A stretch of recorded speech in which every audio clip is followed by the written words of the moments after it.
نحمده نصلي ونسلم على رسوله الكريم اما بعد فاعوذ بالله من الشيطان الرجيم بسم الله الرحمن الرحيم يا ايها الذين امنوا اذا قمتم الى الصلاة فاغسلوا وجوهكم وايديكم الى المرافق وامسحوا برؤوسكم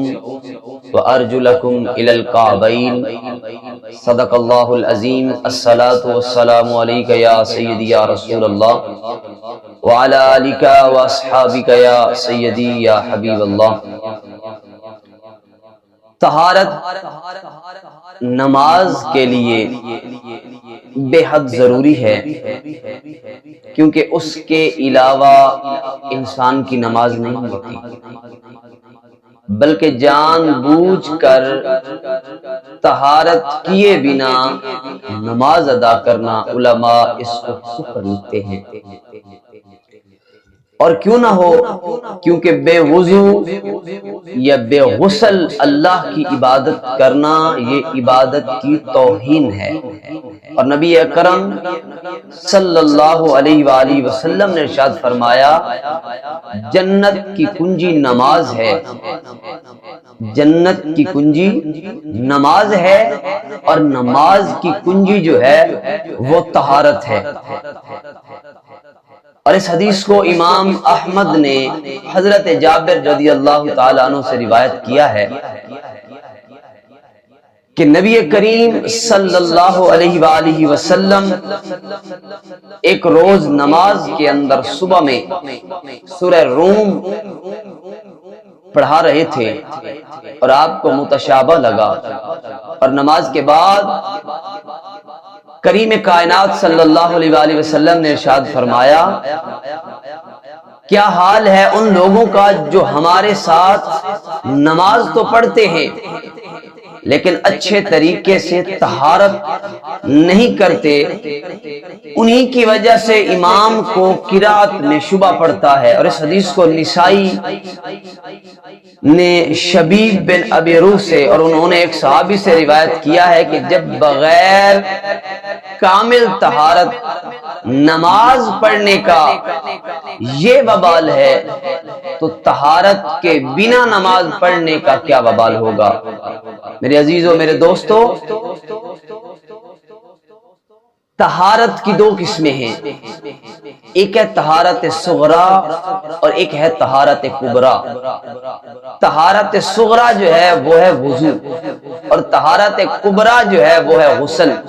آج جو چیز آپ احباب کے سامنے رکھنے لگا ہوں وہ وضو کے بارے میں آپ احباب کے سامنے بیان کرنا چاہتا ہوں کہ اللہ تبارک و تعالی نے قرآن کریم فرقان حمید میں ارشاد فرمایا یا ایھا الذین آمنوا، اے ایمان والو، اذا قمتم الی الصلاۃ، جب تم نماز کے لیے کھڑے ہونا چاہو تو کرنا کیا ہے؟ فاغسلوا وجوہکم، اپنے چہروں کو دھو لو، وایدیکم الی المرافق، اور اپنے ہاتھوں کو کوہنیوں تک دھو، وامسحوا برؤوسکم، اور اپنے سروں کا مسح کرو، وارجلکم الی الکعبین، اور اپنے پاؤں کو ٹخنوں سمیت دھو۔ سامعین محترم، وضو کے 4 فرض ہیں جو اللہ تبارک و تعالی نے قرآن کریم کے اندر ارشاد فرمائے ہیں۔ سب سے پہلا فرض ہے چہرہ دھونا، دوسرا فرض ہے اپنے ہاتھوں کو کوہنیوں تک دھونا، تیسرا فرض ہے اپنے سر کا مسح کرنا، اور چوتھا فرض ہے گھٹنوں تک، ٹخنوں تک اپنے پاؤں کا دھونا۔ سامعین محترم، نبی کریم صلی اللہ علیہ وآلہ وسلم نے وضو کی عظمت کے متعلق کیا ارشاد فرمایا ہے کہ جب کوئی بندہ نماز کے لیے وضو کرتا ہے اور وضو کرنے کے لیے بڑھتا ہے، اب وضو کی فضیلت دیکھیں، وضو کا کمال دیکھیں، وضو کی شان اور مرتبہ کیا ہے۔ اللہ کے محبوب صلی اللہ علیہ وآلہ وسلم فرماتے ہیں جب کوئی بندہ وضو کرنے لگتا ہے اور اپنا ہاتھ پانی کی طرف بڑھاتا ہے، پہلا چلو پانی کا وضو کے لیے بھرتا ہے، تو اللہ اس پانی کے صدقے اس کے گناہوں کو معاف فرما دیتا ہے۔ سامعین محترم، امام بخاری اور امام مسلم میں یہ حدیث موجود ہے جس کو حضرت ابو ہریرہ رضی اللہ تعالی عنہ روایت کرتے ہیں کہ حضور اقدس صلی اللہ علیہ وآلہ وسلم نے ارشاد فرمایا، قیامت کے دن میری امت اس حالت میں بلائی جائے گی کہ ان کے وضو والے اعضاء چمکتے ہوں گے، تو میرے محبوب فرماتے ہیں جو یہ چاہتا ہے کہ میری چمک زیادہ ہو تو وہ اس چیز کو زیادہ کرے۔ اور صحیح مسلم میں حضرت ابو ہریرہ سے مروی ہے کہ سید عالم صلی اللہ علیہ وآلہ وسلم نے صحابہ سے ارشاد فرمایا کہ تمہیں ایسی چیز نہ بتا دوں جس کے سبب اللہ تبارک و تعالی خطاؤں کو معاف فرماتا ہے، درجات کو بلند فرماتا ہے۔ عرض کرتے ہیں یا رسول اللہ آپ بتائیے نا، تو میرے آقا فرماتے ہیں کہ جب وضو کرنا دشوار ہو جائے اس وقت وضو کامل کرنا اور اپنی مسجدوں کی طرف اپنے پاؤں کی کثرت کرنا اور ایک نماز کے بعد دوسری نماز کا انتظار کرنا، اس کا ثواب ایسا ہے جیسے کفار کی سرحد پر حمایت بلاد اسلام کے لیے گھوڑا باندھنے جیسا ہے۔ میرے عزیزوں، میرے دوستوں، اللہ کے محبوب صلی اللہ علیہ وآلہ وسلم ارشاد فرماتے ہیں، یہ امام مالک اور نسائی عبداللہ سنابی سے روایت کرتے ہیں کہ جب بندہ مومن وضو کرتا ہے تو کلی کرتا ہے تو اللہ اس کے منہ کے گناہوں کو معاف کر دیتا ہے، جب ناک میں پانی ڈالتا ہے